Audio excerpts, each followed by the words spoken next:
وہ اس وقت عجلت میں کھڑی اپنے بال بنا رہی تھی جب کمرے کا دروازہ آہستگی سے کھلا اور اس نے پلٹ کر دیکھا صوبیہ بھابھی زین کو اٹھائے اندر آ رہی تھی۔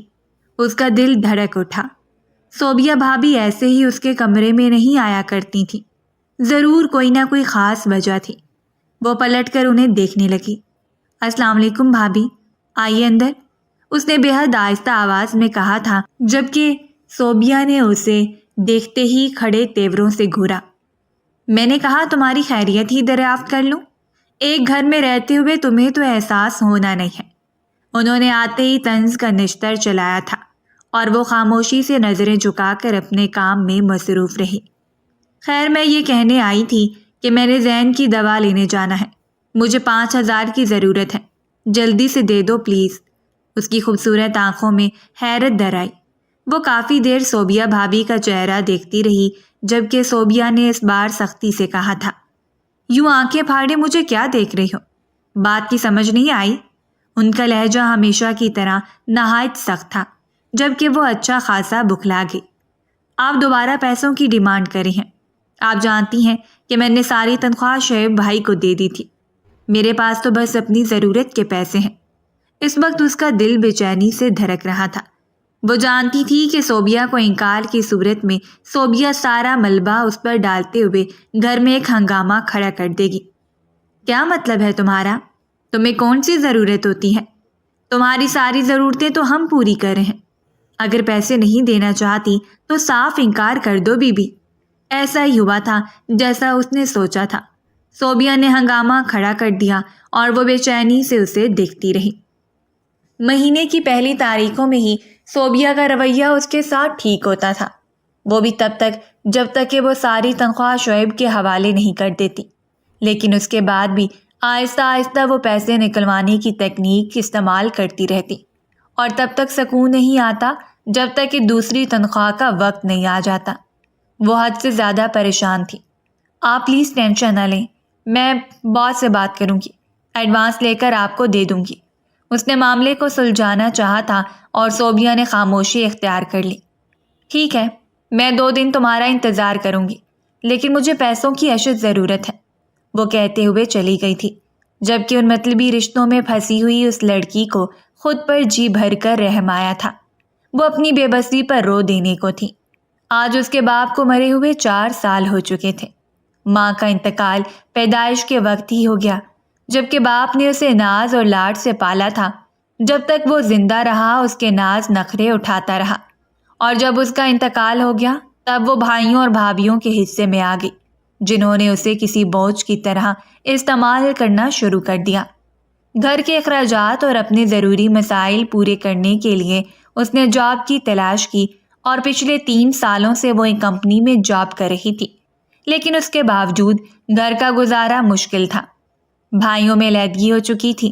بڑے 2 بھائیوں نے تو پلٹ کر اس کا احساس تک نہیں کیا، اور وہ شعیب کے پاس مکمل طور پر رہائش پذیر تھی۔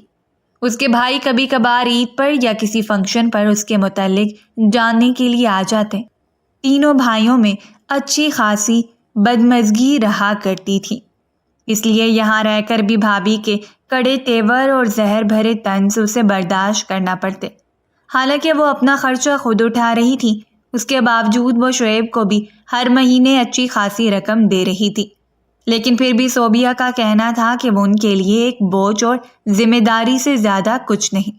وہ جانتی تھی کہ صوبیہ اب اسے ناشتے میں کچھ نہیں دے گی۔ پھٹتے ہوئے سر کے ساتھ اس نے بیگ اٹھایا اور خاموشی سے شال اوڑھے باہر نکل آئی۔ اگر مقدر کو یہی منظور تھا تو وہ ہر روز خود سے لڑنے اور مقدر سے جیتنے کے لیے جنگ پر نکل جاتی، اور شام کو تھک ہار کر بستر پر لیٹتے ہوئے آنکھوں میں ایک نئی امید کا سراغ بسا لیتی، اس امید کے ساتھ کہ آنے والا دن اس کی مشکلات میں کمی کا باعث بنے گا۔ جب سے باپ کا انتقال ہوا تھا اس نے آسانیوں کو نہیں دیکھا تھا۔ اب یہ جنگ لڑتے لڑتے وہ حد سے زیادہ تھک چکی تھی۔ یہاں جاتے ہی ایک نئی مصیبت نے اس کا استقبال کیا۔ جب اسے اپنی کولیگ نائلہ سے معلوم ہوا تھا کہ فراز خان کی بیوی کو فالج کا اٹیک آیا ہے اور اسی لیے وہ آفس نہیں آئے۔ آپ آئے، تقریباً 3 سالوں سے وہ فراز خان کی سیکرٹری کے فرائض سر انجام دے رہی تھی اور فراز خان کا رویہ اس کے ساتھ نہایت مخلصانہ تھا۔ وہ دھیر عمر کے شخص اسے اپنی بیٹی کی طرح ٹریٹ کیا کرتا اور وہ بھی اس کی بیٹی بن کر ہی دکھاتی تھی۔ اس کی حیا، اس کی شرافت اور اس کی مخلصی فراز خان کو کافی اٹریکٹ کرتی اور یہی وجہ تھی کہ اس نے اس معصوم لڑکی کو ہمیشہ کام میں مخلص پاتے ہوئے اپنے ساتھ ہی رکھا۔ آفس کے کئی پرائیویٹ ورک بھی اس کی ذمہ داری میں شامل تھے کیونکہ فراز خان صرف اسی پر بھروسہ کر سکتا تھا اور ان کی غیر موجود تقریباً 3-4 دن تک فراز خان آ نہیں پائے۔ کولیگ سے اسے یہی معلوم ہوا تھا کہ ان کی بیوی کی طبیعت کافی خراب ہے اور وہ اپنی بیوی سے بہت محبت کرتے ہیں، اسی لیے انہیں بیماری کی حالت میں اکیلا نہیں چھوڑ سکتے۔ یہ تقریباً 6واں دن تھا جب اس نے آفس میں آنے کے بعد سنا کہ فراز خان نے مکمل طور پر آفس کی ذمہ داری سے سبکدوش ہو کر یہ ذمہ داری اپنے بیٹے کے کندھوں پر ڈال دی ہے۔ ماں کی بیماری کی وجہ سے بیرون ملک سے واپس آیا ہے فراز خان کا اکلوتا بیٹا اسفند خان، اور یہ خبر سنتے ہی وہ دل محسوس کر رہ گئی۔ وہ نہیں جانتی تھی کہ ان کا نیا باس کیسا ہوگا، لیکن فراز خان کے ساتھ کام کر کے اس کا تجربہ کافی کامیاب رہا تھا اور ان جیسا عزت دار اور سلیقہ مند شخص ہی اس آفس کے لیے نہایت موزوں تھا۔ لیکن پھر بھی اسے یقین تھا کہ آنے والا نیا باس نہایت عمدہ مزاج کا مالک ہوگا کیونکہ اس کی تربیت فراز خان کے ہاتھوں سے ہوئی ہے۔ دل چاہتا رہا کہ وہ ان کے گھر ان کی بیگم کی تیمارداری کے لیے جائے، لیکن وہ جانتی تھی کہ اس کے بھائی کبھی بھی اس چیز کی اجازت نہیں دیں گے، تو اس نے خاموشی اختیار کر لی۔ وہ گھر کے معاملات سے کافی بیزار رہا کرتی تھی، اسی لیے کسی بھی جھگڑے والی بات کو طول دینے کی بجائے وہ خود خاموش ہو جایا کرتی، چاہے زیادتی مکمل طور پر اس پر ہی کیوں نہ کی جا رہی ہو۔ پہلے ہی دن آفس میں اسفند خان کے ساتھ ملاقات نہایت عجیب تھی۔ وہ باروب شخص اچھی خاصی پرسنالٹی کا مالک تھا جس کی شکل اور مزاج کو دیکھتے ہوئے آفس کی کتنی ہی لڑکیوں نے سرگوشیوں میں ایک دوسرے کو پیغامات دے ڈالے تھے۔ وہ کتنی دھڑکنوں پر چھا گیا، صرف ایک نظر سے ہی اس نے سارے کام میں ہلچل مچا دی۔ مقابل پر کوئی اثر نہیں چھوڑا تھا، وہ صرف اپنے کام سے مطلب رکھتی تھی، لیکن اس جیسی باحیا، معصوم اور سلیقہ مند لڑکی کو دیکھتے ہی اسفند خان کو اندازہ ہو چکا تھا کہ وہ کسی مڈل گھرانے سے بلانگ کرتی ہے۔ اسے حیرت ہوئی تھی کہ اس کے باپ نے سیکرٹری کے طور پر اتنی عجیب انداز کی مالک لڑکی کو ساتھ رکھا ہوا ہے، حالانکہ وہ ماڈرن لڑکیوں کو پریفر کرتا تھا۔ وہ لڑکیاں جو بااعتماد اور ماڈرن ہوں، بڑی بڑی میٹنگز میں ایسی لڑکیاں زیادہ اٹریکٹ کرتی ہیں، اور یہی وجہ تھی کہ اسے دوپٹے کے حالے میں لپٹا ہوا یہ معصوم چہرہ کچھ خاص نہیں بھایا تھا۔ اس نے اچھتی ہوئی نگاہ اس کے چہرے پر ڈالتے ہوئے پوچھا تھا، محترمہ آپ کو کتنا عرصہ ہو چکا ہے کام کرتے ہوئے؟ اور اس نے بے حد آہستگی سے اپنا سارا تجربہ خان کے سامنے رکھ دیا، جسے دیکھتے ہوئے وہ انکار نہیں کر پایا تھا اور خاموشی اختیار کر لی۔ ویسے بھی اس کے باپ نے خاص ہی تاکید کی تھی کہ آفس میں موجود عملہ کافی ذمہ دار ہے، لہٰذا رد و بدل کی گنجائش نہیں ہے، اور ابھی تک وہ آفس کے معاملات کو سمجھتے ہوئے اس عملے کے ساتھ ورک کرنا چاہتا تھا۔ لیکن یہ اس نے سوچ رکھا تھا کہ وہ سیکرٹری کو لازمی طور پر تبدیل کرے گا، کیونکہ اس لڑکی کا معیار اس کے مطابق نہیں تھا۔ اسفند کے ساتھ کام کرنا مانور کے لیے نہایت حیرت کا باعث تھا۔ وہ نہیں جانتی تھی کہ اگر اس کی بھابھیوں کو معلوم ہو گیا کہ ان کا باس ایک نوخیز لڑکا ہے تو نہ جانے وہ اس پر کس طرح کے الزامات لگائیں گی۔ اس کے بھائی فراز خان کو اچھی طرح جانتے ہیں اور جانتے تھے کہ ان کا بہت سے کوئی ادھیڑ عمر شخص ہے، اس لیے گھر میں خاموشی کو ہی رہنے دیا اور اس معاملے میں کسی سے بھی بات نہیں کی تھی۔ تاہم اسفند کا رویہ اس کے لیے عجیب سے عجیب تر ہوتا جا رہا تھا۔ وہ بات بات پر اسے ذلیل کر دیتا، چھوٹی سی چھوٹی غلطی پر بھی اسے جھاڑ کر رکھ دیتا۔ یوں محسوس ہوتا تھا جیسے وہ اس کے انداز کو پسند نہیں کرتا۔ اس کا دھیما لہجہ، اس کا نظریں جھکا کر بات کرنا اس کے معیار کے مطابق نہیں تھا۔ سو اس روز اسے موقع مل گیا۔ اس نے کچھ فائلز لا کر اسفند خان کے سامنے رکھی تھیں، جس پر طائرانہ نظر ڈالنے کے بعد اس نے مہانور کے حسین چہرے کو دیکھا۔ وہ جھکی نظروں سے اس وقت فائل کی جانب متوجہ تھی اور اسے پوائنٹ نوٹ کروا رہی تھی، تبھی اس کے چہرے کو دیکھتے ہوئے وہ عجیب سے انداز میں بولا تھا، مس مانور، آپ کو گھٹن نہیں ہوتی؟ اس طرح کے لباس سے آپ ایک کامیاب سیکرٹری کے طور پر اس عہدے پر فائز ہیں، سو اپنے لباس میں تبدیلی کر لینی چاہیے آپ کو۔ نہ جانے اس نے کیا سوچ کر کہا تھا، جب مانور کے چہرے کا رنگ ایک پل میں بدل گیا۔ وہ حیرت سے اس شخص کے چہرے کو دیکھتی رہی۔ میں سمجھتی ہوں کہ ہم جتنے بھی ماڈرن ہو جائیں، لیکن اپنی اسلامی روایات اور تہذیب و تمدن سے آگے نہیں جانا چاہیے۔ میرا لباس میری پہچان ہے، اس نے بالکل بااعتماد اور نرم لہجے میں کہا تھا، لیکن اس کے لہجے کی نرمی نے بھی مقابل کو کھٹکا دیا تھا۔ اسے اچھا نہیں لگا تھا اس کا یوں دو بدو جواب دینا۔ آخر آپ مڈل کلاس لوگ کب اپنی روایات سے باہر نکلیں گے مس مانور؟ اس وقت وہ اپنے ہاتھوں کی انگلیوں کو سختی سے ایک دوسرے میں پھنسائے اس کے چہرے کو دیکھ رہا تھا، جبکہ مانور کو سمجھ نہیں آئی کہ وہ کس جرم کا بدلہ لیتے ہوئے اسے ذلیل کر رہا ہے۔ اسے اس وقت شدید تذلیل کا احساس ہو رہا تھا۔ میرے خیال میں میرے لباس سے زیادہ بہترین میرا کام ہے، سو آپ میرے کام پر توجہ دے لیا کریں سر، اور معذرت کے ساتھ ہم آج کے بعد ان روایات پر بات نہیں کریں گے۔ اس نے ایک بار پھر اسے لاجواب کر دیا تھا، یعنی وہ اسے بتا رہی تھی کہ اس کا کام اور تجربہ زیادہ اہمیت رکھتا ہے۔ آپ جائیں، میرے لیے کپ چائے بنا کر لے آئیں۔ اس کے اس شدید بیزاری کا احساس گھیر رہا تھا، اور وہ لڑکی اس کے لیے ذرا برابر پسندیدگی کا باعث نہیں تھی۔ وہ جس طرح کے حسن کی ملکہ تھی، جس طرح کی معصومیت اس کے چہرے پر چھائی ہوئی تھی، اگر وہ فیشن زدہ چہرہ لے کر آتی تو نہ جانے کتنوں کا دل دھڑکا دیتی، لیکن اس کے باوجود وہ میک اپ سے عاری چہرہ لیے سادہ سے حلیے میں نہایت عجیب سے لک دیتی تھی۔ وہ اس بات میں سر ہلاتے ہوئے اس کے لیے چائے بنانے چلی گئی۔ اس وقت اس کے ذہن میں سوچوں کی ایک جنگ چھڑی تھی۔ وہ جانتی تھی کہ آج نہیں تو کل اسمن خان اسے جاب سے نکال دے گا، کیونکہ وہ ذرا برابر اس کے معیار پر پورا نہیں اترتی۔ اسے اندازہ ہو چکا تھا اس کی نظروں کی پسندیدگی کا، لیکن اس کے باوجود جو چیز اس کے لیے قابل سوچ تھی، وجہ یہ تھی کہ وہ کبھی نہیں چاہتی تھی کہ نوکری اس کے ہاتھ سے چلی جائے، کیونکہ اگر وہ اس نوکری سے ہاتھ دھو بیٹھی تو شاید اسے کچھ دن گھر رکنا پڑے، اور وہ دن اس کے لیے وبال جان سے کم نہیں ہوگا۔ وہ جانتی تھی کہ اس کی بھابھی اس کا جینا دشوار کر دے گی۔ دکھ کے احساس سے ہی اس کی آنکھیں بھیگنے لگیں۔ چائے کپ میں انڈیلتے ہوئے چائے اس کے ہاتھ پر بھی گر گئی تھی۔ جلن کے احساس اور دل میں پھیلے ہوئے دکھ کی وجہ سے اس کی آنکھوں سے آنسو گر پڑے۔ اس نے آنکھوں کو رگڑ کر صاف کیا اور چائے ٹرے میں رکھتے ہوئے ایک بار پھر اس کے آفس چلی آئی۔ دروازے پر دستک دیتے ہوئے وہ اندر داخل ہوئی، جبکہ مقابل نے سر اٹھا کر اس کی بھیگی بھیگی آنکھوں کو دیکھا تھا۔ ایک پل کے لیے اس کا دل تھم سا گیا۔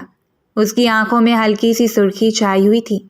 اسے وہم ہوا تھا جیسے وہ روتی رہی ہے، اور انہماک سے اس کی آنکھوں میں دیکھ رہا تھا، جبکہ اس کی نظروں سے پزل ہو کر وہ جو ہی آگے بڑھی ہلکی سی چائے چھلکتے ہوئے مقابل کی شرٹ پر گری تھی، اور وہ ایک دم ہی ہوش میں آیا اور بپھڑتے ہوئے کھڑا ہو گیا۔ مانور نے خوفزدہ نظروں سے اس کی جانب دیکھا تھا۔ اس وقت اس کے نہ صرف ہاتھ بلکہ پورا وجود لرز اٹھا تھا۔ بے دہانی میں وہ جلدی سے آگے بڑھی اور اس کے سینے پر ہاتھ رکھتے ہوئے چائے کے داغ کو صاف کرنے لگی تھی۔ اس نے اتنی معصومیت سے یہ سب کچھ کیا تھا کہ مقابل کے دل کی دھڑکن ایک پل کے لیے ساکت ہو گئی۔ اسے یقین ہوا تھا کہ اگر یہ لڑکی اس کے قریب رہی تو شاید وہ اپنا کنٹرول کھو دے، سو اسے دھکیلتے ہوئے خود سے دور کر دیا۔ یہ کیا حرکت کر رہی ہیں آپ مس مانور، اور یہ کیا جاہلانہ طریقہ ہے آپ کا؟ وہ اتنی سختی سے بولا تھا کہ وہ بخلاتے ہوئے اسے دیکھنے لگی۔ I am so sorry sir, I am really sorry, لیکن یہ سب کچھ میں نے جان بوجھ کر نہیں کیا۔ اس کی آنکھوں سے آنسو ٹوٹ کر برسنے کے لیے تیار کھڑے تھے۔ اس وقت اس کے لب شدید طریقے سے کپکپا رہے تھے، جبکہ مقابل نے قدر افسردہ سا حسن پہلی مرتبہ دیکھا تھا۔ ایک پل میں ہی اس کا دل شدت جذبات سے دھڑک اٹھا، اور اگلے ہی پر وہ قدم اٹھاتا ہوا اس کے قریب چلا گیا۔ اس وقت وہ اس کے چہرے پر نظریں گاڑے اس کے چہرے کے تاثرات کو نوٹ کر رہا تھا۔ یہ غصہ نہیں تھا، ضد تھی، جسے اسمند خان نے ایک پل میں ہی خود پر حملہ آور کر دیا۔ اپنی شرٹ کے بٹن کھولتے ہوئے وہ اس کے سامنے ہی شرٹ سے آزاد کر چکا تھا، جبکہ مہنور نے 2 قدم واپس لیتے ہوئے سرخ چہرے کے ساتھ سر جھکا لیا۔ اس کے گال اس وقت دہک اٹھے تھے اور اسمند خان نے کھینچتے ہوئے وہ شرٹ اس کے منہ پر دے ماری۔ آپ کی اوقات سے زیادہ اس شرٹ کی قیمت ہے۔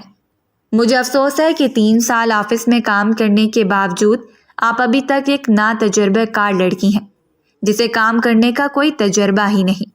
وہ غصے سے غراتے ہوئے پنکھاڑ رہا تھا، یعنی اسے موقع مل گیا۔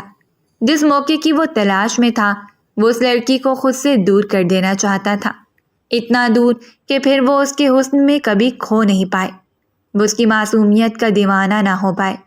وہ آج تک کسی کو بھی دیکھ کر مسمرائز نہیں ہوا تھا جس قدر اس لڑکی نے اسے کر دیا تھا۔ اگر وہ ایک پل کے لیے اس کی جانب نظریں اٹھا کر دیکھتی تو اس کا دل دھڑکنا بھول جاتا، لیکن وہ نہیں چاہتا تھا کہ وہ اس لڑکی کو اپنے قریب آنے دے جو اس کے معیار پر پورا نہیں اترتی۔ گیٹ لاسٹ فرام ہیئر، آج کے بعد آپ مجھے یہاں نظر نہیں آئیں گی، اس نے کہہ دیا تھا اور مانور بے چینی سے آگے بڑھی۔ اس سے پہلے کہ وہ معذرت طلب کرتی، جب وہ دروازے کی جانب اشارہ کرتے ہوئے دھاڑا تھا، نکل جائیں یہاں سے، آج کے بعد مجھے اس آفس میں آپ نظر نہیں آئیں گی۔ نہ جانے وہ اسے خود سے دور بھیج رہا تھا یا خود کو اسے دور کر رہا تھا، لیکن وہ شدت سے روتے ہوئے اسے دیکھ رہی تھی۔ اور پھر اگلے ہی پل وہ واپسی کے لیے پلٹی اور آفس سے نکلتی چلی گئی۔ اس وقت اس کے ارد گرد دھماکے ہو رہے تھے۔ اس کا چہرہ خوف کی زردی سے زرد تھا تو دکھ کی وجہ سے بالکل سرخ، اس کی آنکھوں سے آنسو ٹوٹ کر برس رہے تھے۔ وہ سر جھکائے تیز قدم اٹھاتے ہوئے سڑک پر پیدل چل رہی تھی تاکہ اندر کی گھٹن کم ہو، اتنی تذلیل جو اس کے مقدر میں لکھتی گئی تھی۔ کیا خدا نے اسے اسی لیے بنایا تھا کہ وہ ہر طرف سے قابل رحم رویوں کا شکار ہو؟ اسے شدت سے اپنا باپ یاد آ رہا تھا۔ باپ بیٹیوں کے سر پر سائبان کی طرح ہوتے ہیں، اور اس نے اپنے باپ کو مرتے ہوئے دیکھا تھا۔ تب سے وہ اس قدر ٹوٹ چکی تھی کہ آج چھوٹی سے چھوٹی بات بھی اسے حد سے زیادہ ہرٹ کرتی تھی۔ اس نے باپ کے ساتھ مرتے ہوئے سارے رشتوں کو دیکھا تھا۔ جو بھائی اس پر جان بانٹتے تھے وہ اپنی اپنی زندگیوں میں مگن ہو کر اسے بالکل فراموش کر چکے تھے۔ اب اس کی شادی کی عمر تھی، وہ تقریباً 25 سال کی ہو چکی تھی، لیکن اس کے باوجود اس کی بھابھی کو کوئی فکر نہیں تھی۔ وہ بس اس کی آمدن سے خوش تھی۔ وہ یہی چاہتی تھی کہ وہ گھر میں رہے اور وہ ان کی اور ان کے بچوں کی عیش ہوتی رہے۔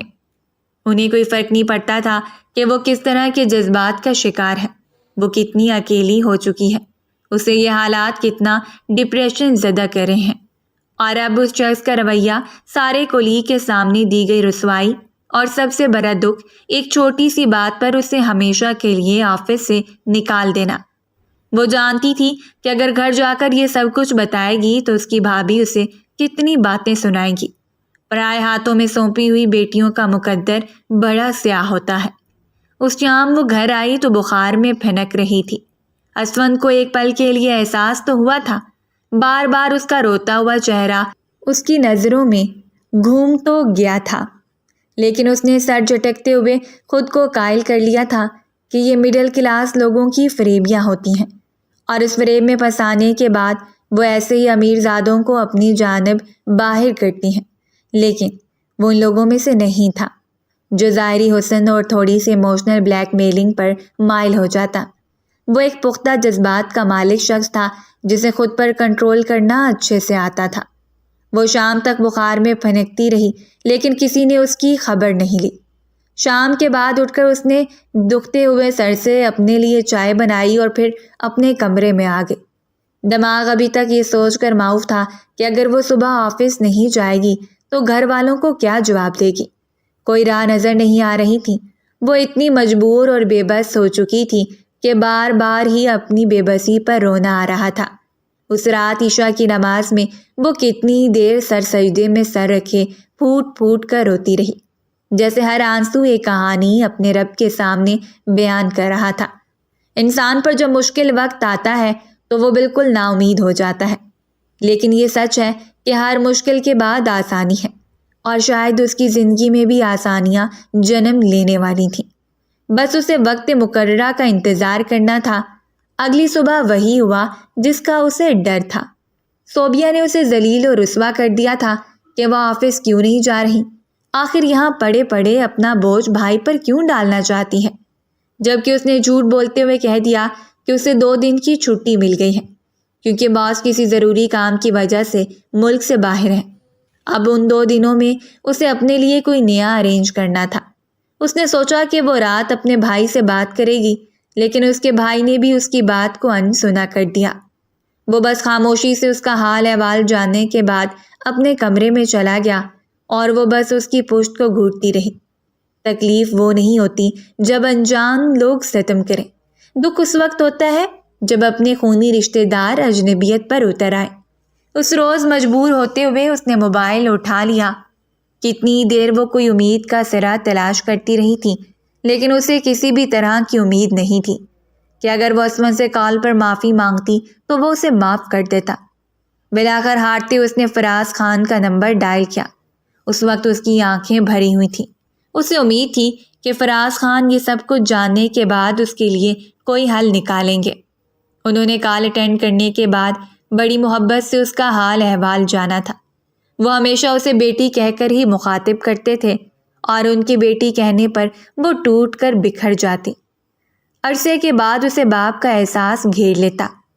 سر، مجھے جاب کی شدید ضرورت ہے، آپ پلیز میری سفارش کرتے ہوئے کہہ دیں کہ مجھے دوبارہ آفس میں جگہ دے دی جائے، اس نے شدت سے روتے ہوئے کہا تھا۔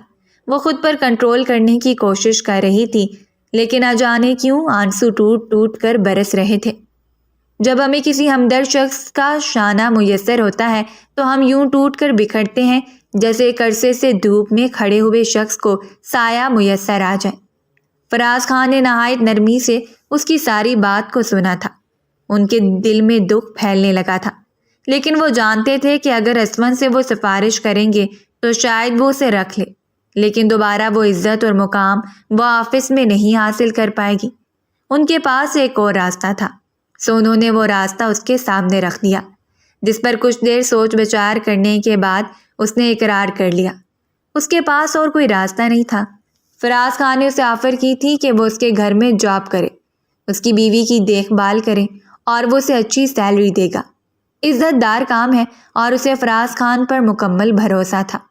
وہ شخص ایک عزت دار اور شریف انسان تھا۔ اسے یقین تھا کہ وہ اس کے گھر میں محفوظ رہے گی، سو بنا کچھ سوچے سمجھے اس نے فیصلہ کر لیا کہ اگلی صبح اسے سب سے پہلے فراز خان کے گھر جانا تھا۔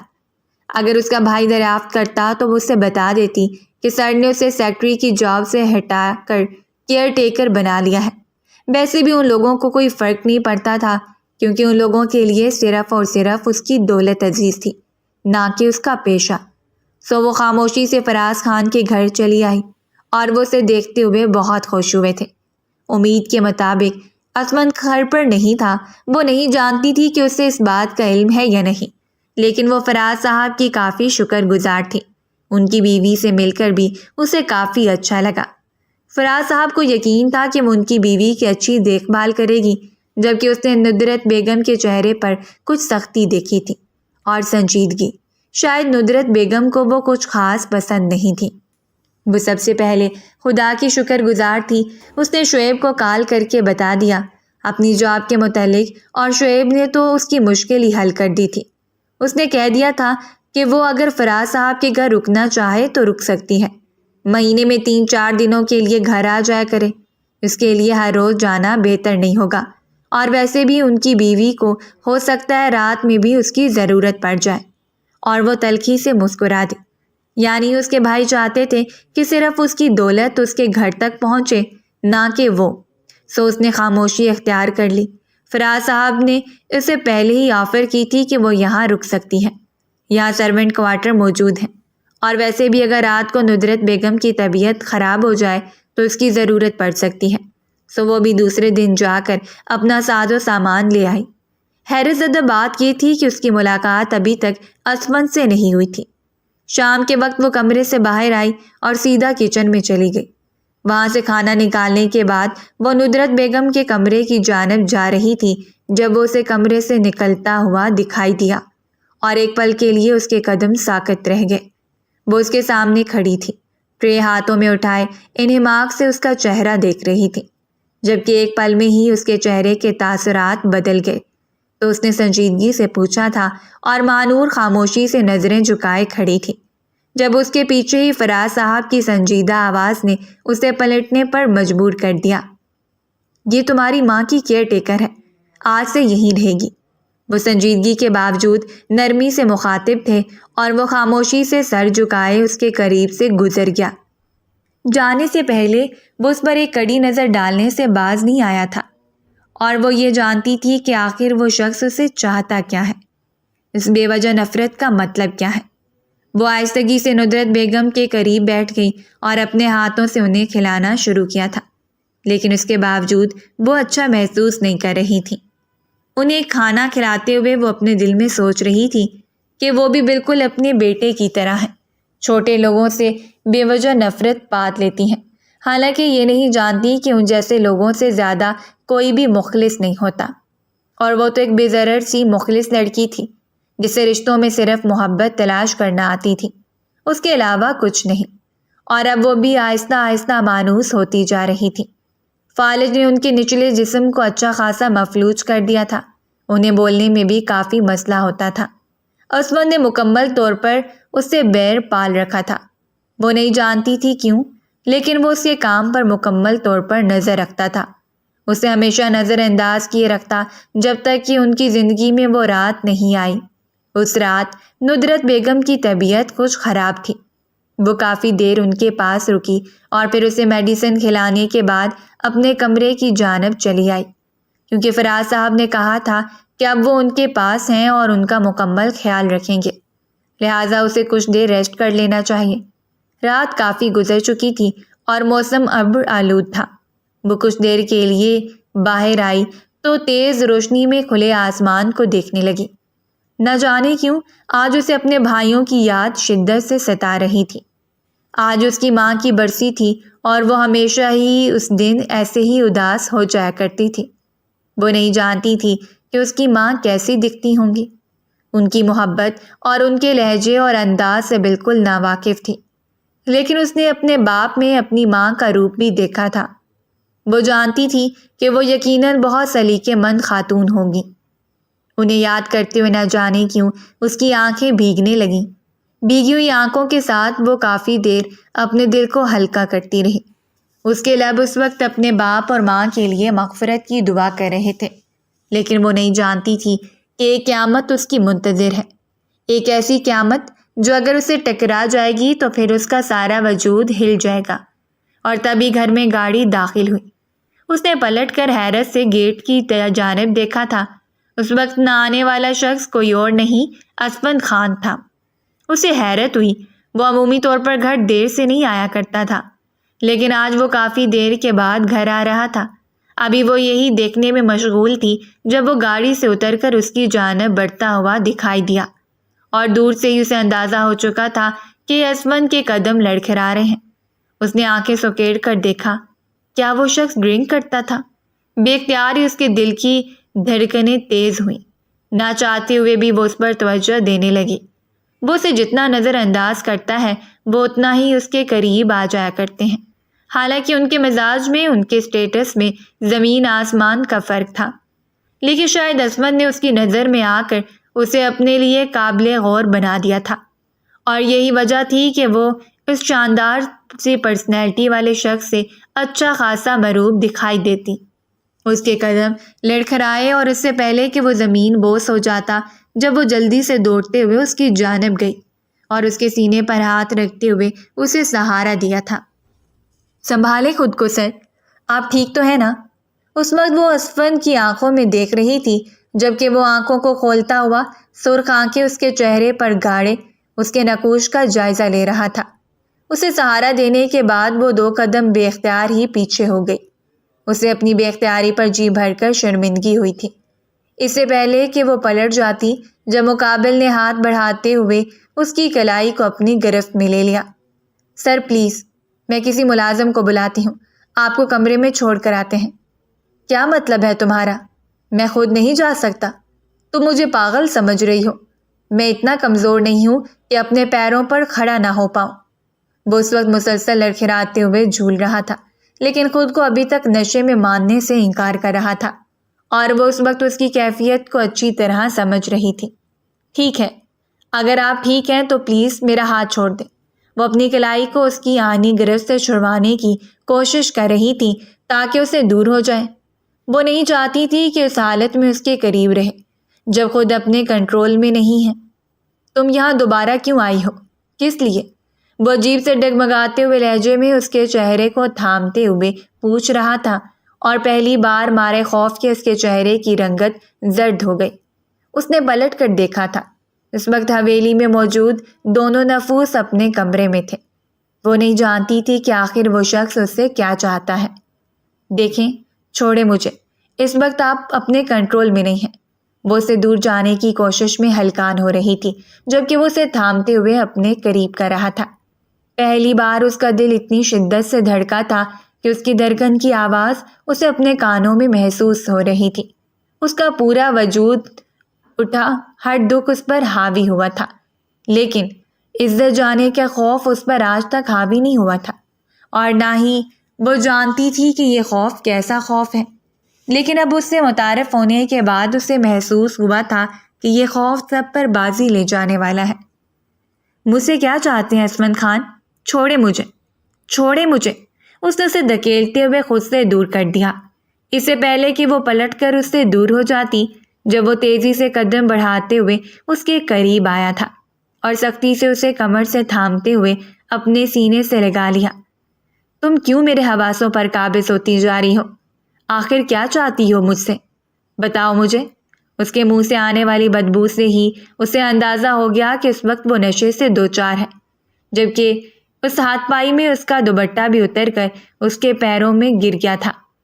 اس وقت اس کے بالوں میں انگلیاں پھنسائے وہ شدت سے اس کے لبوں کو چھونے کی کوشش میں لگا تھا، جب وہ اس نے زور سے اپنے منہ پر ہاتھ رکھتے ہوئے چیخ پڑی، اتنی شدت کے ساتھ کہ وہ اس کی چیخ کو سن کر ہی بخلا گیا تھا، اور اگلے ہی پل اپنی ہتھیلی کو اس کے لبوں پر جما دیا۔ خبردار، اونچا مت بولو، میں تم سے بات کرنا چاہتا ہوں، صرف بات۔ وہ اسے اپنے قریب کرتے ہوئے نہ جانے کیا چاہ رہا تھا، لیکن وہ غصے میں پھر پھراتے ہوئے اسے خود سے دور دھکیل رہی تھی۔ نہ جانے کی ناخن اس کے چہرے پر اپنا نشان چھوڑ گئے تھے، لیکن پھر بھی وہ اسے دبوچے کھڑا تھا، اسے چھوڑنے کی ہمت ہی نہیں تھی۔ اسمن خان، میں اور عین اسی وقت اندر سے آنے والے فراز خان کے قدموں تلے سے زمین نکل گئی تھی۔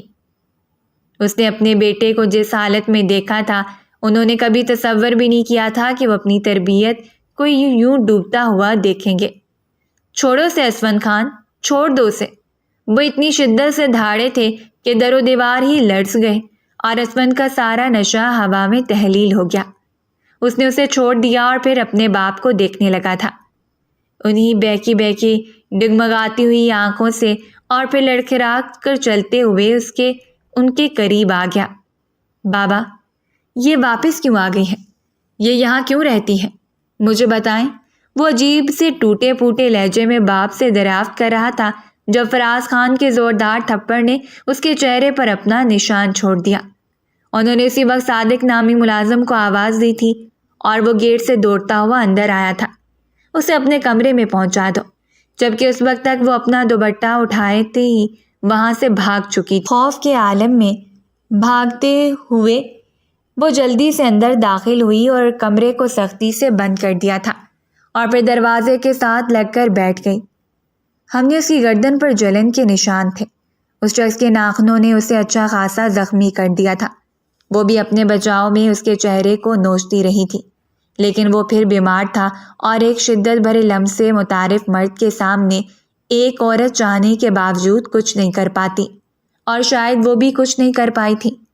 کیا ہوتا اگر اس وقت فراز خان اسے بچانے کے لیے نہیں آتے؟ اور وہ شخص اسمن خان نے اسے ذرا بھی امید نہیں تھی کہ وہ اس حد تک چلا جائے گا۔ نیند آئی ہے۔ وہ اپنے گھٹنوں پر سر جما کر بری طرح رو رہی تھی۔ اس کا پورا وجود لرز رہا تھا، اور اس کے بال کمر پر بکھرے ہوئے تھے۔ بکھرا بکھرا وجود اور ٹوٹا پھوٹا حلیہ اس وقت دل میں درد کی اتنی شدت تھی کہ وہ لفظوں سے بیان نہیں کر سکتے تھے، اور خوف تھا جو اسے ساکت کر دینے کے لیے کافی تھا۔ فراز صاحب اس کے دروازے تک آئے تھے اور پھر واپس پلٹ گئے۔ ان میں اتنی ہمت نہیں تھی کہ اس معصوم سی لڑکی کا سامنا کر پاتے، اور نہ ہی اس وقت ان کے الفاظ اس کے دکھ کے مداوا کر سکتے تھے۔ وہ اچھی طرح جانتے تھے کہ وہ ایک عزت دار اور شریف لڑکی ہے جسے مجبوریوں نے اپنی گرداب میں پھنسا کر ان کی دہلیز پر لا کر کھڑا کیا ہے، ورنہ کوئی بھی لڑکی اس وقت اپنے خوبصورت سپنوں کو سجا کر اپنے خوابوں کو جی رہی ہوتی ہے، نہ کہ کسی کی ذمہ داریوں کے بوجھ سر پر اٹھا کر حالات سے لڑ رہی ہو۔ انہیں دلی طور پر افسوس ہوا تھا، لیکن پھر وہ اپنے کمرے میں چلے گئے۔ گھر کے دو لوگوں کی آنکھوں سے نیند پوری رات غائب رہی تھی، اور صبح ہوتے ہوتے دونوں ہی ایک مرکز پر جا کر تھم سے گئے۔ اس نے فجر کی نماز ادا کرنے کے بعد اپنی تیاری مکمل کی اور کسی کو بتائے بغیر اس گھر سے ہمیشہ کے لیے نکل گئی تھی۔ جہاں اس کی عزت ہی محفوظ نہیں تھی، اس گھر میں رہ کر وہ کبھی بھی اپنی عزت کو خطرے میں نہیں ڈال سکتی تھی۔ جبکہ دوسری جانب وہ بے خبر سو رہا تھا۔ رات کی پارٹی اس کے دوستوں کی طرف سے ارینج تھی۔ وہ نہیں جانتا تھا کہ اس پارٹی کے اختتام پر اس کی زندگی میں ایک ایسا موڑ آ جائے گا جہاں پر اس کی ساری زندگی ہی تھم جائے گی۔ وہ نہیں جانتا تھا کہ مشروب میں کچھ ملا ہے۔ وہ ڈرنک کا عادی نہیں تھا۔ بیرون ملک رہنے کے باوجود وہ اس طرح کی چیزوں سے دور رہا تھا۔ لیکن اچھا، کوئی بات نہیں۔ پینے کے بعد اسے احساس ہوا کہ کچھ غلط ہو رہا ہے۔ اس کا سر بری طرح چکرا رہا تھا اور اس وقت اسے شدید بے چینی محسوس ہو رہی تھی۔ جب پارٹی ختم ہونے کے بعد وہ اٹھ کر اپنے گھر آیا، وہ کبھی بھی رات دیر تک پارٹیاں اٹینڈ کرنے کا عادی نہیں تھا، لیکن وقاص اس کا قریبی دوست تھا، تو اس کے لیے اسے مجبوراً رکنا پڑا۔ جب تک کہ وہ ڈرائیو کرتے ہوئے گھر پہنچا تھا، اس کا سر بری طرح بھاری ہو چکا تھا۔ وہ نہیں جانتا تھا کہ کون سی چیز اس پر اس قدر شدت سے حملہ آور ہو رہی ہے۔ وہ نشے کا عادی نہیں تھا، اور نشے کی چند قطروں نے ہی اسے مکمل طور پر اپنے قابو میں کر لیا۔ سو اسے اندازہ ہی نہیں تھا کہ اس نے کسی پر کیا ظلم کیا ہے۔ فراز صاحب کو صبح ہی پتہ چل چکا تھا کہ وہ ہمیشہ کے لیے چلی گئی ہے، اور وہ جانتے تھے کہ اس کے جانے کی وجہ کیا ہے۔ انہوں نے صبح ہوتے ہی سب سے پہلے اسے طلب کیا تھا۔ وہ نیند سے بیدار ہوا تو اس وقت بھی اس کا سر بھاری تھا۔ آہستہ آہستہ اسے رات کی ساری کارروائی یاد آ رہی تھی، لیکن اس کے باوجود اسے اپنی اور مانور کے درمیان ہونے والی گفتگو کا اندازہ نہیں تھا۔ اسے اپنے چہرے کو دیکھتے ہوئے حیرت ہو رہی تھی۔ جا بجا نوچنے کے نشان تھے اور گردن پر واضح زخم تھا۔ وہ جب اسٹڈی روم میں گیا تو فراز صاحب بالکل اکیلے بیٹھے تھے۔ انہوں نے اسے دیکھتے ہی چہرہ پھیر لیا اور اسے عجیب سے احساس نے گھیر لیا تھا۔ آج تک اس کے بعد آپ نے ایسا رویہ اختیار نہیں کیا تھا، اور اس وقت جو بات اس کے باپ نے اس کے سامنے رکھی تھی، اس کے تو ہوش ہی اڑ گئے تھے۔ وہ حیرت زدہ چہرے سے اپنے باپ کو دیکھ رہا تھا، اور پھر ان کے اگلے حکم کو دیکھ کر انہیں مزید حیرت سے دیکھتا رہا۔ میں ایسا کیسے کر سکتا ہوں؟ وہ قدم بڑھاتے ہوئے اس کے سامنے آ کر کھڑے ہو گئے۔ بالکل اسی طرح جس طرح تم نے رات کو اس کی جانب قدم بڑھائے تھے، بالکل اسی طرح وہ دھاڑ رہے تھے۔ اس پر زندگی میں پہلی بار اس کا باپ اسے سختی سے ڈانٹ رہا تھا، اور وہ سر جھکائے ان کے سامنے کھڑا رہا۔ بابا، وہ سب کچھ نشے میں ہوا ہے۔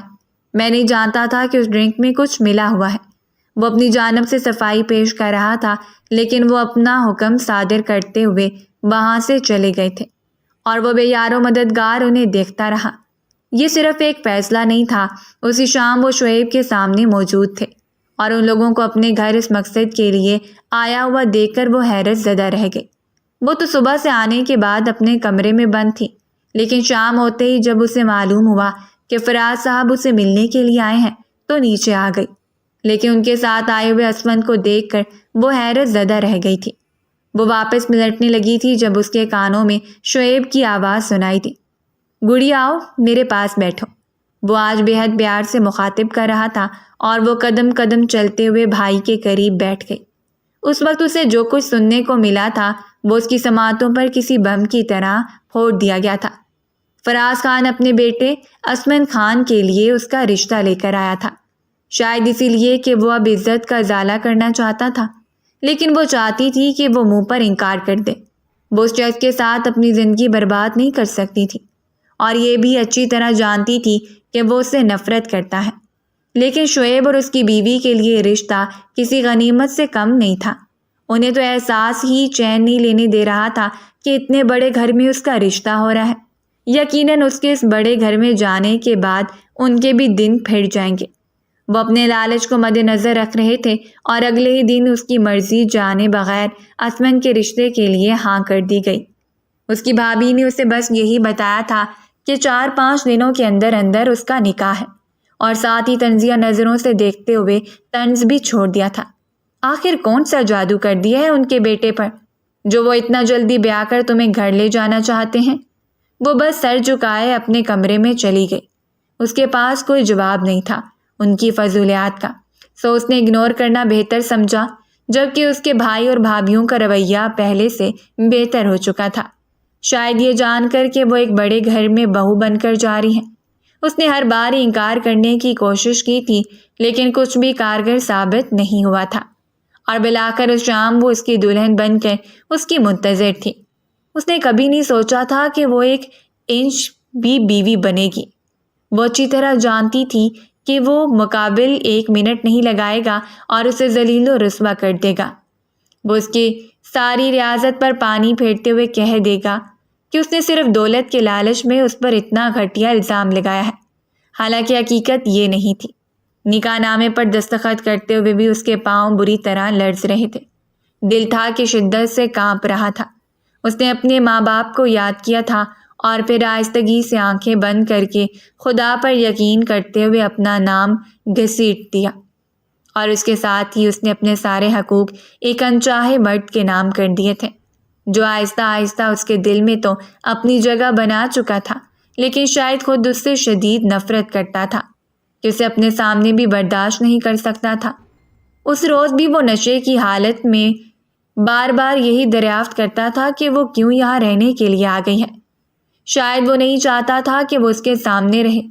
اس روز وہ آخری بار روئی تھی، اتنی شدت کے ساتھ کہ اس نے اس گھر کی یادوں کو ہی اپنے دل سے نکال دیا تھا۔ اب وہی اس کا ٹھکانہ تھا۔ اس نے سوچ لیا تھا کہ اسمن چاہے اس کے ساتھ جو بھی سلوک کرے گا، لیکن وہ ہمیشہ اس کے ساتھ مخلص رہے گی، ہر رشتے کو مخلص آئے گی، اور پھر اس کے بعد مقدر نے جو بھی فیصلہ اس کے حق میں کیا اسے قبول کر لے گی۔ آخر اس کے علاوہ اس کے پاس کوئی چارہ بھی تو نہیں تھا، لیکن اس کے باوجود اسے خدا پر کامل یقین تھا۔ ندرت بیگم شاید اپنے بیٹے کی شادی پر زیادہ خوش نہیں تھی، لیکن فراز خان کافی مطمئن نظر آ رہے تھے۔ گھر آنے کے بعد چند ایک رسومات کے بعد اسے اپنے کمرے میں منتقل کر دیا گیا۔ کمرہ گلابوں سے سجایا گیا تھا۔ اسے اندازہ نہیں تھا کہ ایک سادہ سے نکاح میں بھی اس قدر زیب و آرائش کا اہتمام کیا جائے گا۔ شاید اسمن خان ان کا اکلوتا بیٹا تھا اور وہ اس کے حق تلفی نہیں کرنا چاہتے تھے۔ اس جہازی سائز بیڈ پر آج وہ ایک اور حیثیت سے موجود تھی، یعنی اس کمرے کی مالکن کی حیثیت سے، جبکہ کمرے کی ہر چیز نفاست کا منہ بولتا ثبوت تھی۔ کچھ ہی دیر کے بعد دروازہ کھلا اور وہ اپنی شاندار پرسنالٹی کے ساتھ اس کی دھڑکنوں پر چھاتا ہوا اندر آیا۔ اندر آتے ہوئے وہ سامنے صوفے پر بیٹھ گیا تھا۔ سگریٹ سرگا کر وہ کافی دیر اس کے چہرے کو دیکھتا رہا اور پھر ٹیرس پر چلا گیا، جبکہ جاتے جاتے وہ حکم صادر کر کے گیا تھا کہ وہ چینج کر کے سو جائے۔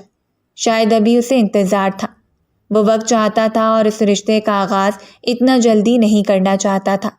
سو بے دلی سے اٹھتے ہوئے وہ چینج کرنے چلی گئی۔ وہ خود بھی چاہتی تھی کہ وہ وقت لے، دل سے اس رشتے کو تسلیم کرے اور تسلیم کرنے کے بعد ہی کوئی فیصلہ کرے۔ اس کا ہر فیصلہ اس کے لیے مقدم تھا۔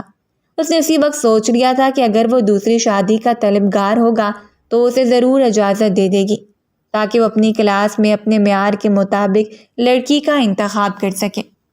کسی ایسی لڑکی کے ساتھ منسلک ہو کر اپنی زندگی برباد مت کرے جسے وہ صرف نفرت اور حقارت کی نظر سے دیکھتا ہے۔ کبھی کبھی ہم خدا کے بنائے ہوئے قانون کو اپنے خود ساختہ قانون سے بدلنے کی کوشش کرتے ہیں، جبکہ ہم ذرا برابر نہیں سوچتے کہ اس کے بنائے ہوئے ہر قانون میں حکمت چھپی ہوئی ہے۔ وہ اگر ایک راہ بند کرتا ہے تو ہزاروں راہیں نکال دیتا ہے، بس اس پر کامل یقین ہونا چاہیے۔ اور یہ بات سچ تھی کہ اسے اپنے خدا پر کامل یقین تھا۔ اگلے دن ہی اسے اپنی اوقات کا اندازہ ہو گیا۔ مقابل نے اسے منہ تک نہیں لگایا تھا اور وہ بھی اپنی ڈیوٹی پر واپس آ چکی تھی۔ اس نے یہی سوچ لیا تھا کہ وہ اس گھر میں ابھی بھی ایک کیئر ٹیکر کی حیثیت سے موجود ہے۔ اسمن کے سارے کام وہ اپنے ہاتھوں سے کیا کرتی، اس کے پاس رہ کر اسے اپنی موجودگی کا احساس دلایا کرتی تھی۔ اور حیرت انگیز بات یہ تھی کہ اس کے مائکے والوں کا رویہ اس کے ساتھ حد سے زیادہ نرم ہو چکا تھا۔ کل تک وہ لوگ جو اسے اپنے لیے صرف بوجھ تصور کرتے تھے، آج اس کے قدموں میں بچھڑ جا رہے تھے۔ اس کی بھابیاں تو بار بار اس کے ہاتھوں کو تھام کر خیریت دریافت کرتی تھیں، جیسے اسے ملنے کے لیے کب سے بےتاب ہوں، اور وہ خاموشی سے ان رشتوں کی منافقت کو دیکھتی رہ جاتی۔ اس کے ساتھ بس ہلکی پھلکی بات چیت کیا کرتا۔ اسے یہ دیکھ کر حیرت ہوتی تھی کہ وہ شخص کافی مرتبہ اسے کافی انہماک سے دیکھ رہا ہوتا، لیکن پھر بھی اس کے ساتھ کسی قسم کے تعلقات قائم کرنے سے گریز کرتا تھا۔ یہ اس کی شادی کو تقریباً 1 ماہ ہو چکا تھا جب اس کی وہ حیرت سے انہیں دیکھنے لگی۔ کتنے پیسوں کی ضرورت ہے بھابھی؟ اس نے نرمی سے پوچھا تھا۔ ملیحہ کا برتھ ڈے ہے اور وہ سونے کی بالیوں کی فرمائش کر رہی ہے، تو سوچا کیوں نہ پیسے تم سے ادھار لے لیے جائیں۔ ویسے بھی تو اب اس کی پھپھو صاحب استطاعت ہو، تمہارا حق بنتا ہے، اتنا تو کر ہی سکتی ہو بھتیجی کے لیے۔ اسے حیرت ہوئی تھی ان کی منافقت زدہ چہرے دیکھ کر۔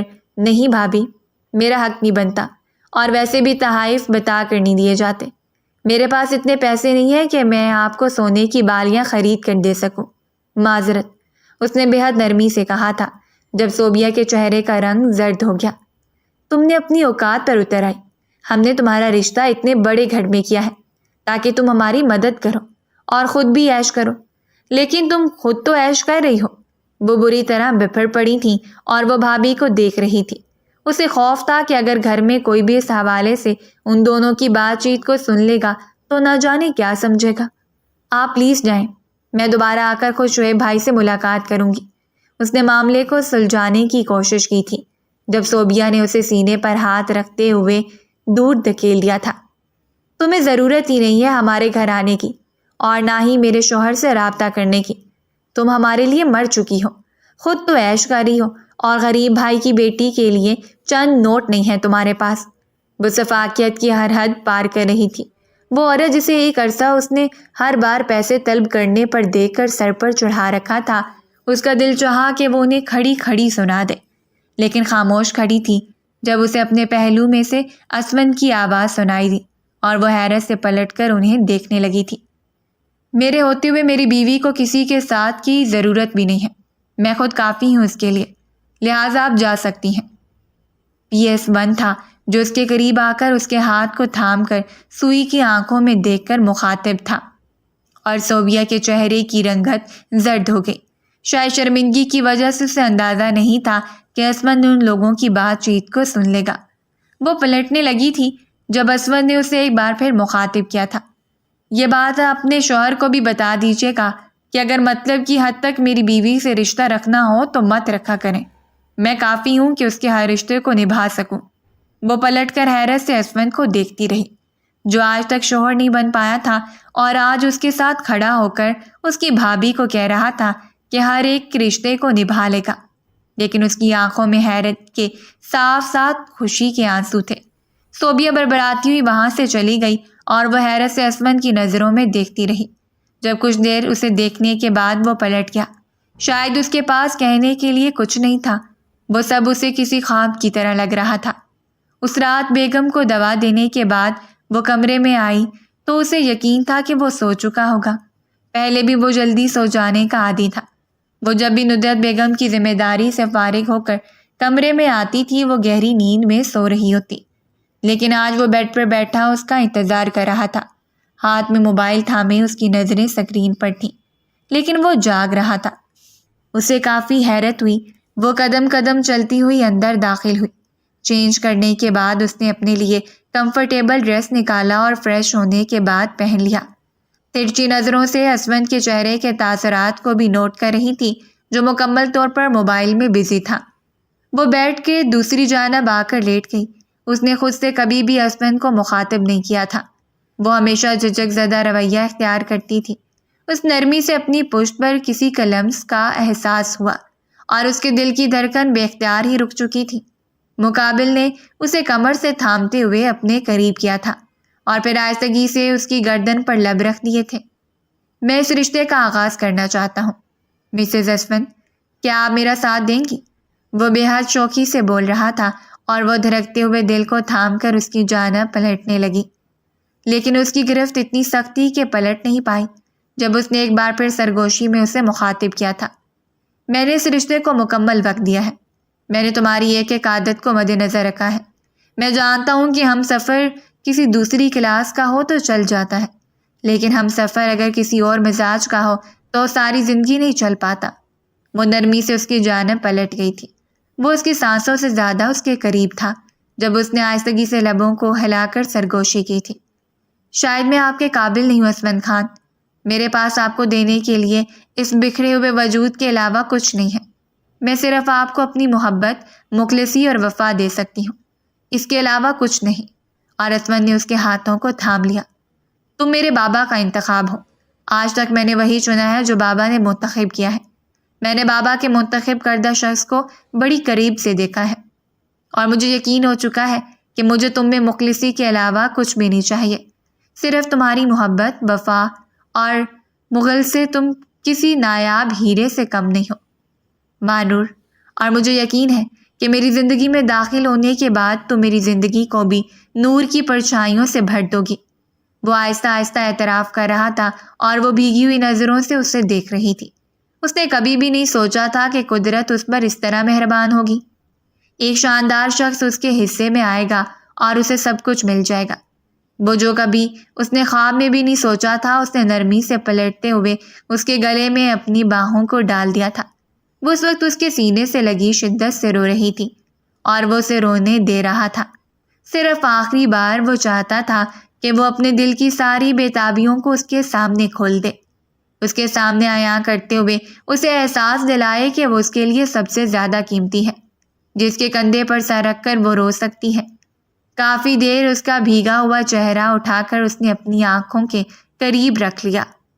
تم جانتی ہو کہ میں تمہیں کبھی اپنے قریب نہیں رکھنا چاہتا تھا، صرف اس لیے کہ تم میرے دل پر قابض ہو جاؤ گے، لیکن قدرت ہمیں قریب رکھنا چاہتی تھی اور اس نے وہ سب کچھ کر دکھایا جس سے میں دور بھاگتا تھا۔ آج میں بغیر کسی شرم اور جھجک کے اقرار کرتا ہوں کہ تم نہ صرف میرے دل بلکہ میری روح پر بھی قابض ہو۔ میں تمہیں پسند کرتا ہوں اور یہ پسندیدگی محبت سے عشق کے درجے میں جائے گی، مجھے یقین ہے۔ اس نے نرمی سے کہتے ہوئے اس کے لبوں کو چھو لیا اور پہلی بار چھوئے جانے کا احساس اتنا دل فریب تھا کہ اس نے نرمی سے اپنی آنکھوں کو موندتے ہوئے اسے محسوس کیا۔ میں خود کو یقین دلا رہی ہوں کہ آپ میرے ہیں، آپ مجھے دستیاب ہو چکے ہیں۔ وہ ابھی بھی بے یقین تھی۔ آپ فکر مت کریں محترمہ، آج رات میں آپ کو اتنا یقین دلاؤں گا کہ آپ کو دوبارہ شک کرنے کی نوبت بھی محسوس نہیں ہوگی کہ میں آپ کا ہوں یا نہیں۔ اس نے دل فریبی سے فلرٹ کیا تھا اور مقابل کے چہرے پر سرخ رنگ بکھرتے چلے گئے تھے۔ وہ سرخ رنگوں میں نہا کر اتنی حسین لگی کہ اسمت نے بھینچے ہوئے اسے اپنے دل کے قریب کر لیا، اسی دل کے قریب جس دل نے اسے پہلی بار دیکھ کر بے قراری کی حدوں کو چھوا تھا، وہی دل جو اب آہستہ آہستہ اسے پانے کی تمنا کرنے لگا تھا، اور وہی دل جو اس کے ساتھ اپنائے گا ذرا بھی سخت رویے پر پریشان ہو جایا کرتا تھا۔ اور یہ یقین تھا کہ اسمن خان جیسے مغرور شخص کو اس دل کی منمانی نے کسی قابل نہیں چھوڑا تھا۔ بعض اوقات ہم مایوسی کی راہ پر نکل کر سب کچھ فراموش کر دیتے ہیں، یہ جانے بغیر کہ کن کا راستہ اتنا دل فریب ہے کہ فیکون کی منزل اسے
یہ وقت